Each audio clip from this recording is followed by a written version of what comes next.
पटना के डाक बंगला चौराहे पर मां दुर्गा की आराधना करने पहुंचे। केंद्रीय मंत्री पशुपति पारस ने मां का आशीर्वाद दिया और उसके बाद पत्रकारों से बातचीत करते हुए कहा कि मां दुर्गा से मैं पूरे देश के लिए आशीर्वाद मांगा। जातीय जनगणना पर केंद्रीय मंत्री ने कहा, नीतीश सरकार ने जो सर्व कराया है वह सर्व पूरी तरह से गलत है। सचिवालय और घर में बैठकर सर्वे किया गया। खास करके हमारी जाति, जिस जाति से मैं आता हूं, पासवान समाज का पासवान समाज 10 वर्ष पहले जितनी आबादी थी उसे अपने घर बैठकर कम करने का काम किया है। पासवान समाज के लोग महागठबंधन को वोट नहीं देते हैं, इसलिए संख्या कम बताई है। बिहार सरकार से मांग है कि आप अपने सर्वे के हिसाब से फिर से ठीक कर सही संख्या बताई जाए। केंद्रीय मंत्री ने कहा कि मेरे घर में और मेरे पंचायत में भी जनगणना करने के लिए कोई नहीं पहुंचा था। सवाल खास जातियों को सर अनुसूचित जाति जनजाति में शामिल करने की मांग की गई है, ये सवाल आपसे बनता है। किसने चिराग पासवान ने मांग की है। मैंने तो न्यूज नहीं सुना है। यदि चिराग पासवान ने टॉपिक यही रखी है आज जाति में और लोहार जाति को अनुसूचित जनजाति में शामिल करने की मांग। देखिए, सबसे बड़ी बात यह है कि बिहार में जो सर्वे हुआ, जिसको आप लोग जनगणना कहते हैं, ये जनगणना नहीं है, जातीय सर्वे है।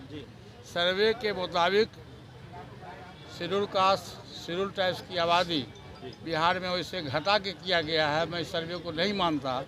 फिर भी बिहार सरकार के सर्वे के मुताबिक भी तकरीबन 22% आबादी है बिहार में शेड्यूल कास्ट और शेड्यूल ट्राइब्स के लोगों को। उसमें दलित कहिए, महादलित कहिए, ट्राइब्स कहिए, जो भी कहिए। तो हमारा बिहार सरकार से ये डिमांड है कि तुम आप आबादी के आधार पर जब आप जनगणना कराए हो, सर्वे कराए हो, तो जिस जात की जितनी आबादी है उसके आधार पर आप उस जात को आरक्षण दीजिए। कौन क्या बोलता है मैं नहीं जानता। वो राजनीतिक भावना से प्रेरित होकर कोई बोला होगा। यदि दूसरे जाति को दलित करना है तो उतनी हमको उस आबादी के हिसाब से हमको आरक्षण में सुविधा दे। जैसे आज मान लीजिए कि हमारा 22% है और दूसरे समाज के लोग यदि दलित बनाना चाहते हैं या आदिवासी बनाना चाहते हैं तो उनकी जो संख्या है उस संख्या के आधार पर दलित और आदिवासी की संख्या बढ़ाई जाए, तब मैं मानूँ।